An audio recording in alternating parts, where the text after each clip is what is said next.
ബഹുമാനായ മുസ്ലിം ലീഗിൻ്റെ പഞ്ചായത്ത് പ്രസിഡന്റ് സംസാരിച്ച സാഹിബ്, പ്രിയപ്പെട്ട സിദ്ദീഖ്, ഹലോ, നമസ്കാരം. യൂസുഫ് മമ്പാട് എന്ന യൂസുഫ് ഭാരവാഹികൾ, പ്രിയപ്പെട്ട ജനപ്രതിനിധികൾ, നല്ലവരായ നാട്ടുകാരെ, വിശദീകരണ യോഗത്തിൽ നിന്നും ചില ഭാഗങ്ങൾ മുസ്ലിം ലീഗിൻ്റെ ആഭിമുഖ്യത്തിലുള്ള ഈ രാഷ്ട്രീയ വിശദീകരണ പൊതുയോഗം അതിൻ്റെ കാര്യങ്ങളാണ് ഇവിടെ സംസാരിച്ചുകൊണ്ടിരിക്കുന്നത്. പ്രത്യേകിച്ച് CPM 9 കൊല്ലമായി കേരളത്തിൽ അധികാരത്തിലിരിക്കുന്ന ഒരു പാർട്ടിയാണ്.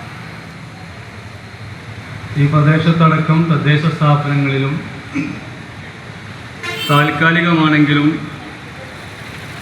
4.25 കൊല്ലമായി ഭരിക്കുന്ന പാർട്ടിയും മുന്നണിയുമാണ് CPM ഇടതുപക്ഷമൊക്കെ.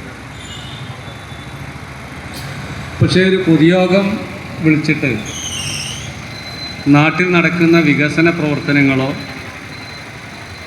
അല്ലെങ്കിൽ ആശയപരമായ രാഷ്ട്രീയ സംവാദങ്ങളോ നടത്തുവാൻ വർഷങ്ങളായി CPM ഓ DYFI ഓ ഒന്നും തയ്യാറല്ല. നമ്മുടെ നാട്ടിൽ നുണപ്രചരണങ്ങൾ നടത്തുകയും